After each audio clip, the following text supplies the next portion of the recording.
Hey everybody, I want to welcome you all to FILO 2020, the coronavirus edition. We are digital and live on location all across North America or wherever you are joining us today. We are so honored that you are part of the conference this year in whatever means that is for you. I'm so proud to be part of this event and teach our class today, which is entitled Creating an Effective Training Process. And FILO as an event is an amazing one. I hope you're able to take advantage of all of the lab offerings that you're able to see now or on demand later. But this is going to be a great session today, talking about the process involved to develop production teams, whatever kind of a church situation you're in. My name is Justin Firesheets. I'm the production director at Church of the Highlands, based in Birmingham, Alabama. My email address is there, so you can feel free to reach out at any point if you've got other questions about anything we cover today, any of the materials we reference. There will be time at the end for Q&A.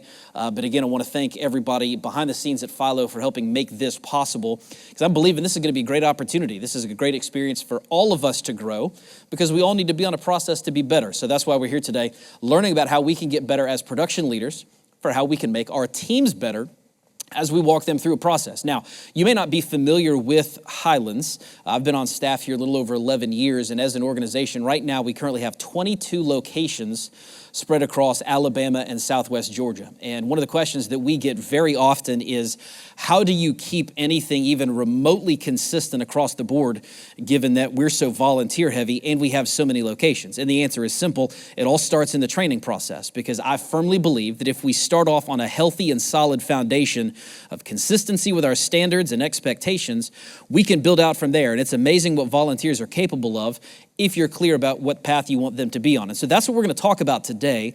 But as we get going, though, I want to address a couple of the training methods out there that I feel like we have all experienced at some point. And I'm not going to tell you that any of these are right or wrong, but there are three that immediately came to mind when I was thinking about different ways that we can train our volunteer teams, because I believe that there are some flaws with each of these processes. I want to talk about what some of those are before we then talk about what we can make sure we have involved in every process, regardless of what it is, to make sure that it's healthy and effective. So the first kind of common practice I see in a lot of churches, this is probably my least favorite training method. This is the trial by fire approach, okay? It's the, I don't have a lot of time or resources. Oh, you're interested? Great. Show up on Sunday. I'll put you on camera 3, or I'll put you on this graphics position where all you have to be able to do is walk and chew gum and you can man that station. I'm going to go ahead and throw you out there and have you learn on the spot in the service, because I need people and I need you to get going. The problem, write this down, lack of clarity results in a lack of confidence. A lack of clarity results in a lack of confidence. So here's what I mean. Picture this. I've been asked to sit down and start serving at some particular station I have never done before, with gear maybe I've never used before, with people I've never met before. And I've just gotten thrown in. And I don't know what to do if something goes wrong, if there's a problem. I don't know how they're supposed to be communicating to me or who I'm supposed to be communicating with. There's a lot of confusion here. And if something goes wrong, there's an inherent danger now with when I leave at the end of the day, the first thought that comes to my mind is, man, that was stressful. That caused a whole lot of anxiety. I'm not sure I want to go back and do that again, because that was rough. And now let's be honest. Everybody in all of our lives, we've got plenty of things to cause stress and headaches, right? Beyond just the current pandemic season, but we've got kids and we've got mortgages and we've got pets, and grandmama's got to get her hip replaced, whatever. There's lots of things in our lives that cause us to be stressed out. Who wants to add one more stressful thing in their lives, right? But that's the problem that we can face by just throwing somebody in that's underprepared and not ready for this. The last thing I want them is to feel a lack of confidence about, man, I was awful. I'm really struggling. I didn't enjoy that. I'm really stressed out. Maybe this isn't what I'm called to do. Maybe I want to serve in a different station or a different team altogether. I don't want people to feel like they can't serve on this team, they're not qualified. I want them to leave feeling excited and passionate about what it is that they're being asked to do. And that confidence is going to come from them being feeling like they've been equipped with all the resources and the development they need in order to do that effectively. So that's the trial by fire approach. The second one I see a lot of is the mentoring approach. And again, just like trial by fire, sometimes we're desperate. We got to get people out there. And mentoring, again, on the same level on the surface, that seems like a perfect solution. I've got really talented existing team members that are good at what they do. So I'm going to take a newbie to pair with them. And now they're going to follow that person and shadow them for the day and watch through the process and so forth. Now, the downside is when that person's running their station, maybe they can't dialogue or interact with the trainee or explain what's going on. But the biggest issue, write this one down for me, is this process is personality driven, not process driven. Personality driven, not process driven. So what does that mean? That means that every mentor that you have brings a different flair and personality and profile and gift mix and aptitude and attitude to the table. So depending on who I have my mentee or new trainee paired with, they may be learning different things based on who they're with that particular day. So if I've got 3 different camera operators that are serving as mentors to 3 different trainees, those trainees could all potentially be learning different aspects of camera operation based on the natural inclination and abilities and gifts and tenure and preferences of the people that they're sitting with. And if any of those people have attitude problems or, they tell us to do it like this, but I actually prefer that we blah, blah, blah. Now I run the risk of taking some of those maybe unhealthy pieces of the puzzle and transferring them down to new people who don't know the difference. Plus I run the risk of having inconsistent training quality across the board based on who it was that was leading the mentoring process to begin with, okay? So that's the mentoring process that a lot of people utilize. Again, there's nothing inherently wrong with it, but every process we use has some flaws if we're not willing to identify what they are and work on improving or overcoming them. The third process we see a lot of is just the service observation process, which is come on and hang out with us for a day. You can sit here in the booth. You can sit in front of house. You can sit here and you can just observe what's going on and watch and soak it all in. And then over time, once you've seen it all, then you will have enough context to then be able to jump in and do a particular position. Here's the thing to write down for this one. Questions and confusion lead to quitting. Questions and confusion lead to quitting. Well, what does that mean? If I'm sitting in a corner watching all these people run a service, I may not know who they are. I may not know what all the positions are. I may not know who's in charge or what the terminology is or what they're supposed to be doing during transitions or any other point of what's going on. I may have a whole lot of questions because I don't understand a whole lot of what's going on. But I can't ask questions because all the people around me are busy sitting in a chair doing something. And if that process repeats itself over and over, service after service or Sunday after Sunday, ultimately that trainee is probably not going to come back and stay engaged because they don't feel like they're connected with a part of that team. They're just stuck in the corner. They're having to watch and fill in the gaps for themselves and, color by number to try to paint this picture on their own without figuring out what everything is or what it's supposed to be. The easiest way to overcome that one then, something that we have done before, is scheduling a host so that while they're there in the booth, there's somebody with them that can introduce them, that can explain things, that can answer questions. But every process we can potentially utilize has faults and flaws, and I need all of us to understand that so that we have the ability to step back, take a look at what it is we're doing, and figure out how to make it better. Now, like I said at the outset, there is no right or wrong process. Everything works differently for everybody based on the situation or the circumstance because we all have different budgets, we all have different team sizes, we may have different campus expectations or leader expectations or numbers of positions or whatever. So I can't get here and say in good conscience, you should be doing this process, you should not be doing this process. Again, things work differently for everybody. But what I can do is encourage you about some key principles that if you apply them to any process, it will immediately make that process better. So whatever training methodology you're using, I guarantee you that it's going to get better if you're able to address some of the topics I'm about to talk about and figure out how to apply those in your particular situation, whether it's one of the ones we talked about up front or whether it's something completely different entirely. But 3 things to write down. Each one of these has 2 different subpoints. And just to make this easy, because this is a church type of event, there's a lot of alliteration here, okay? So a lot of the stuff is going to start with the same letter. Hopefully that makes it easy to remember. I did not try to rhyme it at all. but we're just going to stick with alliteration. Hopefully that will make it. And it doesn't spell anything either. There's no acrostic. It doesn't spell Jesus, like if you line all the points up or anything. I'm not that holy, okay? Alliteration is the best we can do, okay? So the first process or the first concept that we're going to learn to apply to any training process is the idea of clarity. Clarity. Because people have limited patience for things that are not clear or easy to figure out. Like if it takes me too long to figure out a website or something, I'm probably not going to stick around on it. Like if I got to call a phone number and I've got to press all these buttons to figure something out, I'm probably going to give up at some point. I'm tired of it. Like it's just annoying and I don't want to deal with it. People are the same way. We all have plenty of stuff we want to do. I need it to be easy and simple to figure out. And so people want a clear picture painted for them because lack of clarity is one of the few things that people will not forgive over time. So where do we need to be clear? There's a couple areas. First is with the process that we use and how the process works, okay? So this means how often do I come in for training? When does the process start? How long am I going to be here? Who's going to be telling me what the expectations are? Am I supposed to come whenever I'm available, or is somebody supposed to call me and schedule me to do something in particular? I need to have some clarity regarding the nuts and bolts and particulars about what's supposed to work anyway. Like, are there multimedia resources that I can have access to learn from in the interim? Are there websites I can go to or videos to watch? How do I find things that I need to find? People want answers and they want them easily and quickly. And so it's our job at the outset of the process to paint a clear picture for what the framework is going to look like as people walk through the development process.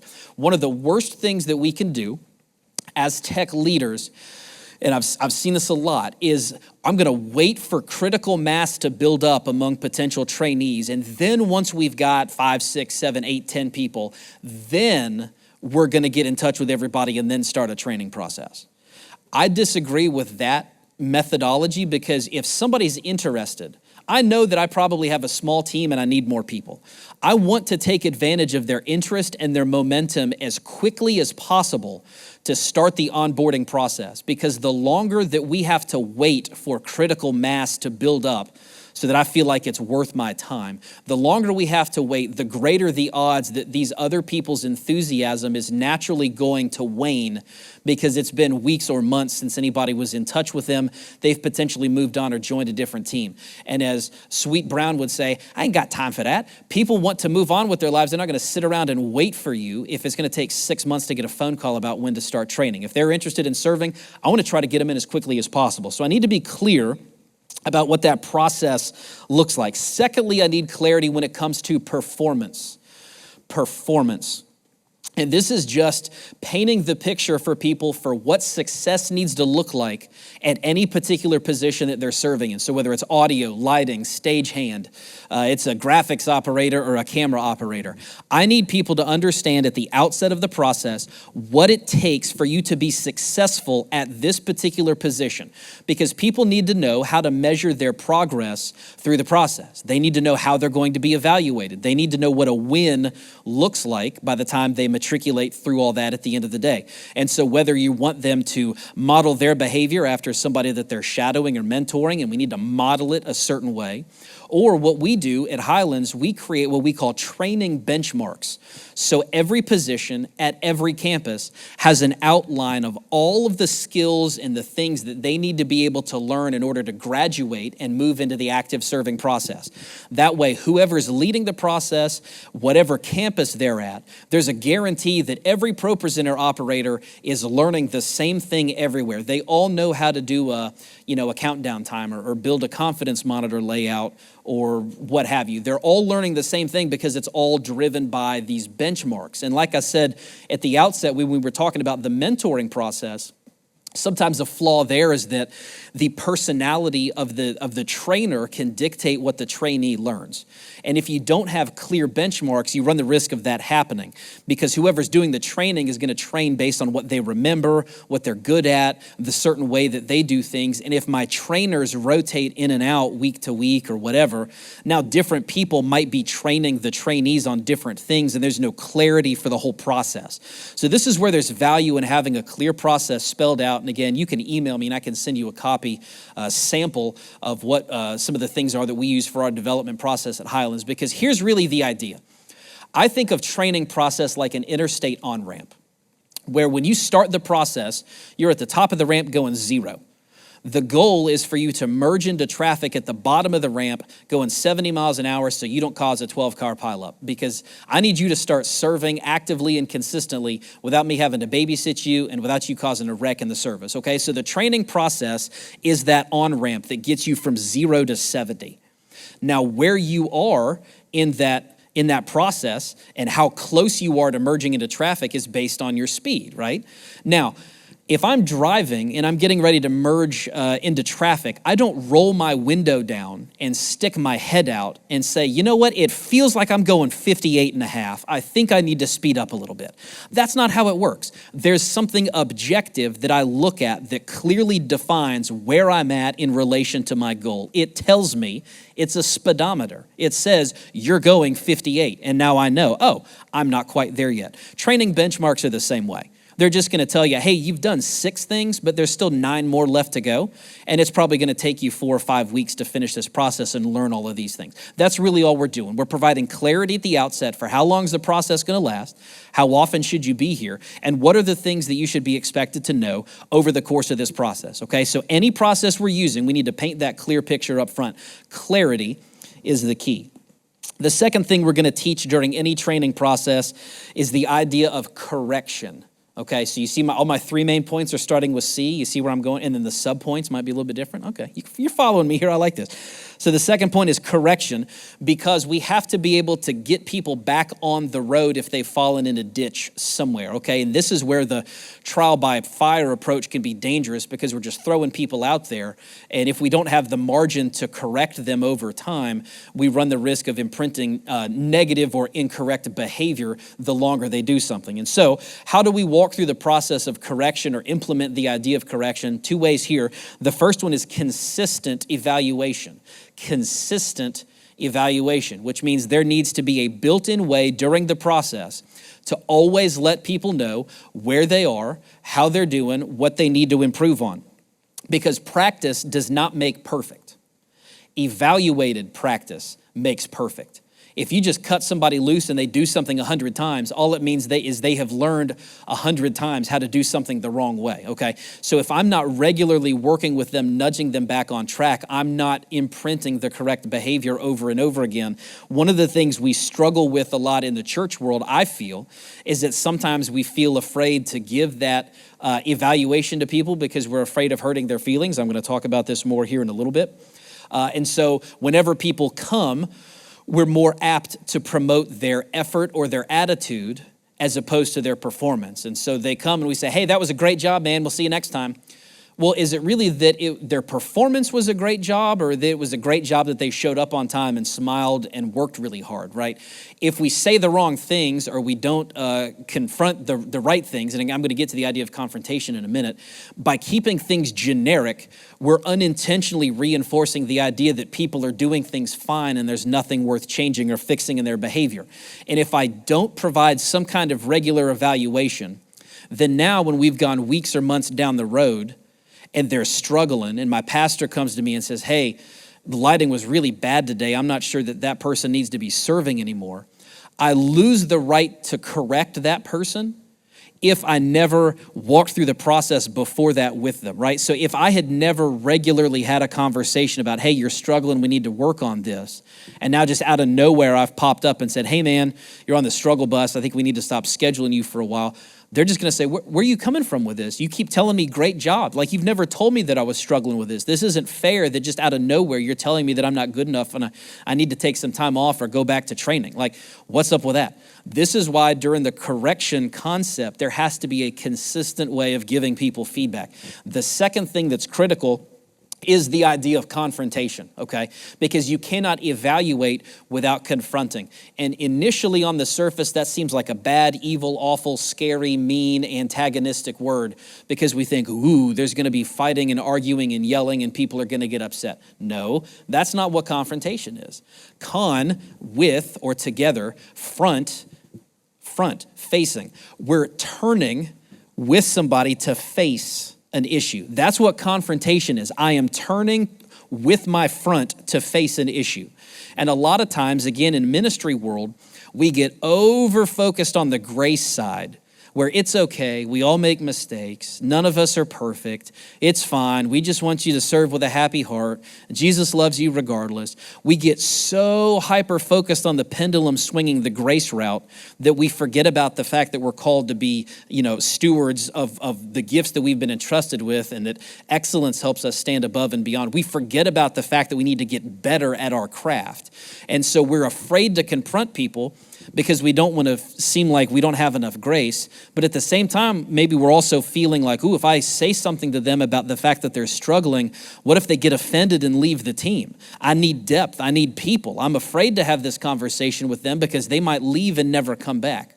Well, here's the problem with that. It's a very selfish approach, to be blunt and honest with you, because what I'm doing is I am taking the 2 minutes of discomfort that I might feel, or the what if, or the hesitation that I feel because I'm introverted and I don't like talking to people, or I'm afraid of confrontation, or I don't know how to have this conversation.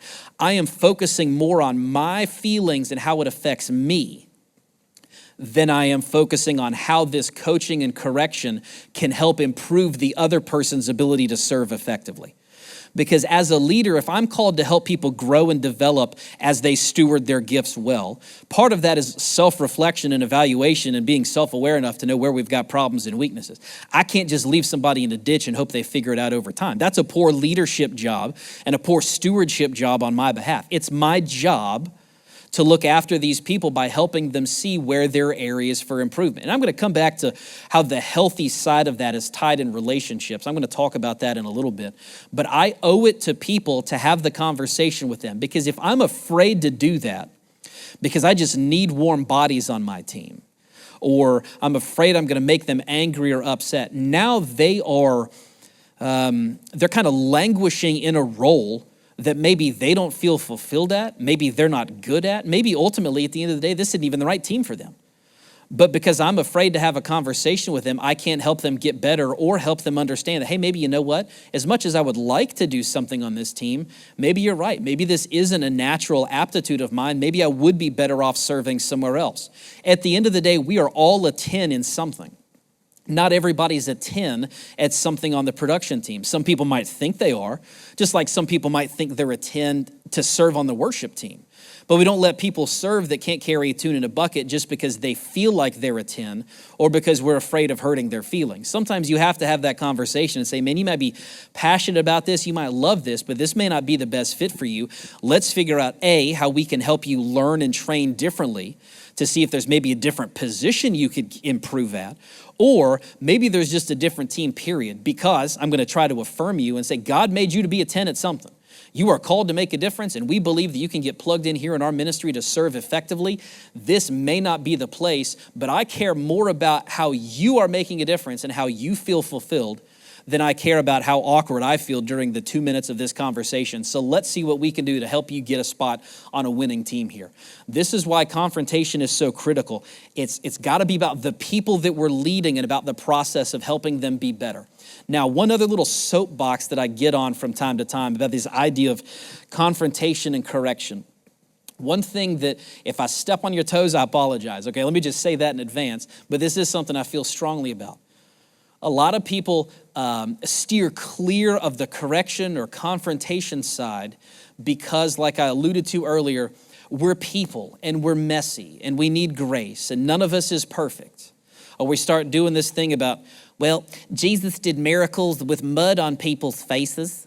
He was messy and muddy and got down in the dirt with the adulteress, so we should be okay getting dirty and muddy, and people are messy and sloppy and we make mistakes too. Well, you know, that's true. We all do make mistakes and we need to have grace for each other because none of us is perfect this side of heaven. But on the same hand, there's not a single instance in the Bible where it talks about the prophet Falafel distinguished himself because of his overwhelming mediocrity, questionable hygiene, and his inattentiveness to details. And the king looked at him and said, Falafel, I'm going to set you over a third of my kingdom. That has never happened in the history of anything ever, right? Being mediocre and unskilled and sloppy and late and prone to mistakes and inattentiveness, that only sets you apart when it comes to people thinking, maybe this isn't the person that I want to entrust with something important, okay? And so the way that people set themselves apart and distinguish themselves is growing in their skills and abilities with exceptional qualities and an excellent demeanor, where somebody looks at them and thinks, man, that person is good at what they do. I believe that they have skill and ability to be entrusted with more responsibilities. That's why we want to encourage our team to get better, because at the end of the day, we are trying to build an atmosphere of excellence where we're creating a distraction-free environment where people can come and they can focus on the message, they can hear the message, they can experience the presence of God, and our team didn't cause any wrinkles or hiccups or problems during that process at all. That's what we're trying to go for. And if I let that slack off as the goal or the focus, I run the risk now of introducing potential errors or mistakes into the system just because I didn't want to have a conversation with somebody, or because we needed warm bodies and it doesn't matter how good they are, okay? So there, again, I may be a little bit too direct for you, but trust me on this one. I have made these mistakes before and short-circuited the system because we needed people. We just needed bodies to train, and I have made mistakes and I have learned from it, and that's a mistake that I don't ever want to make again. That's why I'm encouraging all of us to understand the importance of having those corrective conversations with people as they're walking through training. Okay, so again, the parts of the training process that are critical, we have to have clarity, we have to have correction, but then third, we have to have coaching, okay?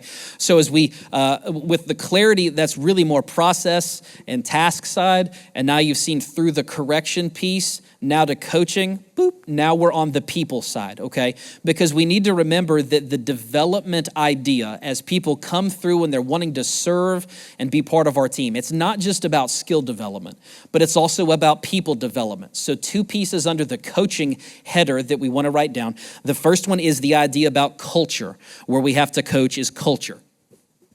Because at the end of the day, whether we are serving in production behind the scenes, whether we are serving in a visible worship position on a stage like this one, everybody that is working together to serve and create a service environment is a worship leader.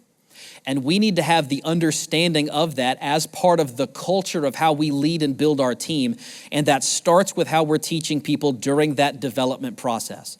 So as they come in and they're being trained, I want to get to know them as a person, to know their background, to know their spiritual history, how they ended up coming to our church, where their theology's at, how their life is, what kind of relationships they have with people, because I need to get an idea of where they are in the spiritual growth process. Because, okay, great, maybe you want to serve on our team, but maybe the more I get to know you, the more I realize that you don't fully understand the importance of, water baptism and why it's important to do that. Or maybe you're not regularly tithing, or maybe you are being influenced by unhealthy relationships that are leading you to make bad decisions, or you still got some issues at work with your boss and you need somebody to help walk through that. The development process isn't just about skill, but it's about spiritual development, relational, mental, emotional development as well, okay? So at the end of the day, we're a people business. Ministry is about people. And whether you're here learning how to run camera or operate an audio console, at the end of the day, you're still a person. And it's my job as the leader to steward you and take care of you and make sure that you are growing as a person, not only for what God has called you to do as an individual and how he needs you to live in order to best represent his kingdom, but also to best understand the culture and values of our team and the organization as a whole, okay?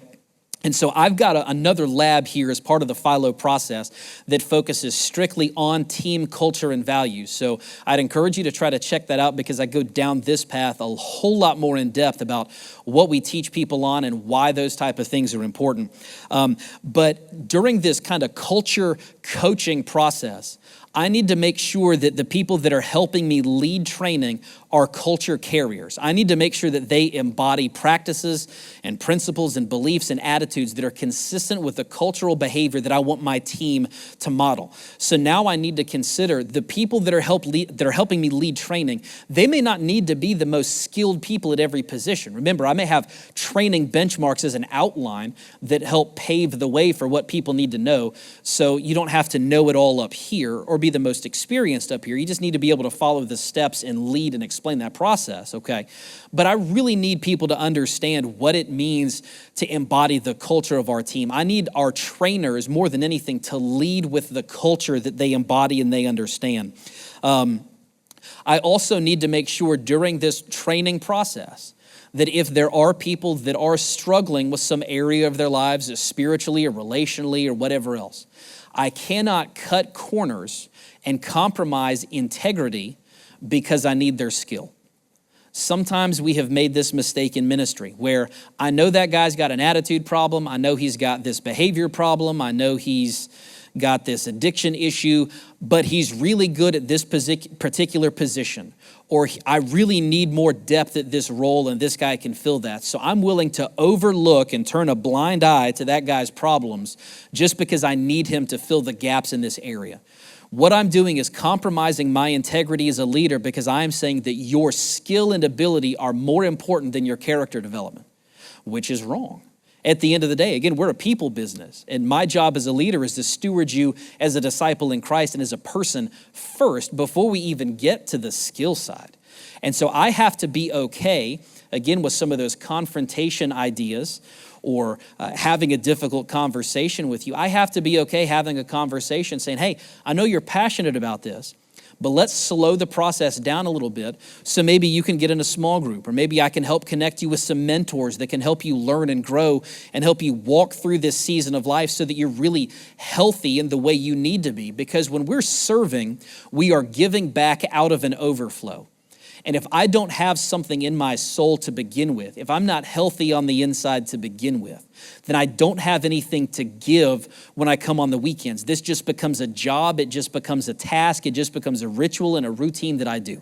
That's not what we want. We want people doing this because they are passionate, because they are excited about it, because it's an expression of their love for God and their passion for being in the ministry and making a difference. I need to make sure that we're all healthy on the inside first so that any issues that we might be struggling with don't then impact our ability to serve effectively on the weekend, okay? We're doing our teams a favor when we can slow the process down and make sure they're healthy as people first before we get them involved into the busyness of the routine of serving. So the second piece under the coaching header, other than culture, is we want to coach on the idea of community. It's another C. So we've got culture and community. Because again, we're people first. And all of us inherently have a desire to know and be known. I want to know other people. I want to be in relationship with other people. And I want them to know who I am. I want to feel special to other people. I want to feel like I matter to other people and they recognize me and they affirm me and I'm making a difference, okay?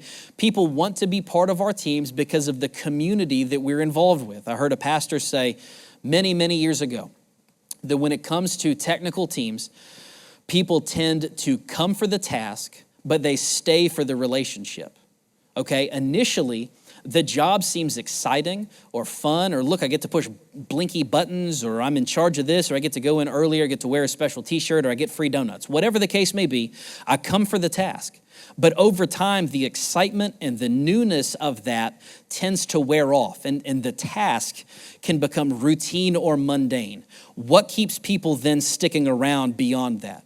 The relationships, the people that they're doing it with, the people that they're serving with, the fun that they have, the impact that they have every week. It's the people side of the business. And the irony is that most of us as technicians would probably say that we naturally are not people.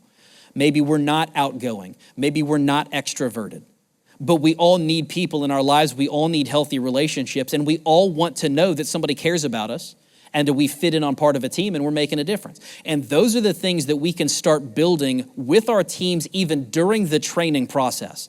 So before somebody's even officially on the team, while they're going through this training process, I'm still treating them as if they're on the team.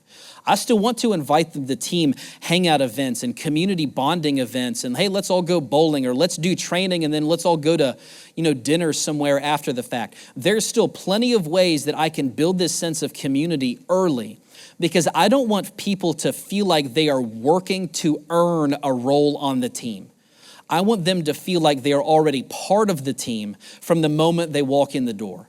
I want them to feel like whether I'm a trainee or whether I've been here 10 years, I am part of this team and I matter, and these people care about me as a person.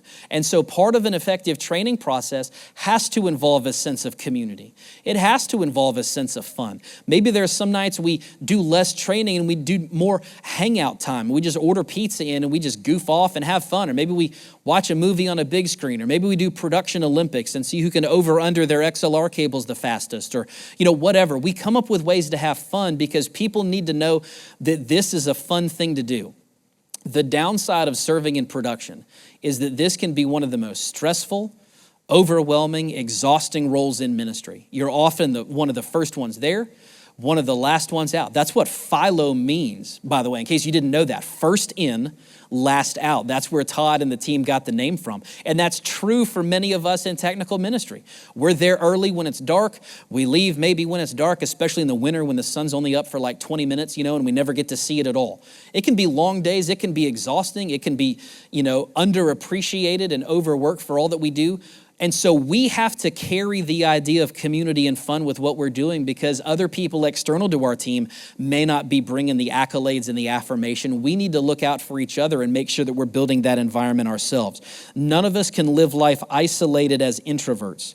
We have to be able to build the idea of teamwork and camaraderie into the process. And if I'm able to do this the right way as a leader, and the other leaders that are helping me with this process can do this and model this the right way, now, as I'm training and developing somebody, I'm getting to know them as a person. We're having fun. I'm checking in on them during the week. Hey, how are things going? Do you have anything I can pray with you about?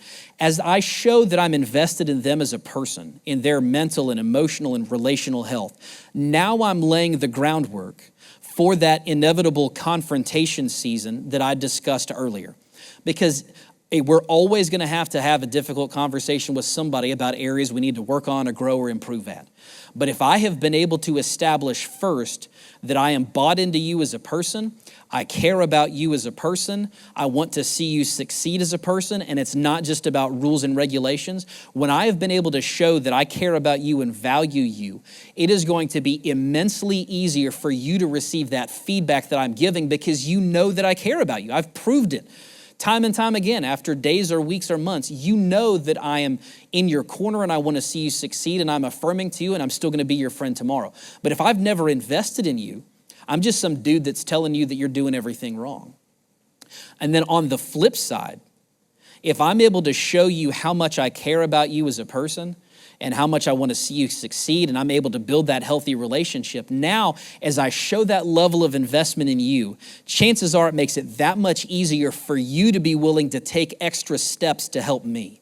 Because you know how much I'm in your corner, and it's probably going to be easier for you to say, you know what, if I need to come more often to do training or be part of a longer process or come in early or stay late, I'm willing to make that sacrifice because you've been able to lay a healthy foundation that says you are for me, and so I've got your back. You can count on me to help you out and do this. People buy into the leader before they buy into the vision. And the people going through your training process will be willing to run as far and as hard and as long as they need to if they are bought into you as the leader. A lot of times we undersell what volunteers are capable of. We feel like the only way to get high quality or great results is to outsource it or to contract it or to pay people. That's not true. Volunteers are capable of doing some amazing and incredible things if there's clarity, if there's proper motivation, if there's a healthy team environment, if they know their leaders have their back.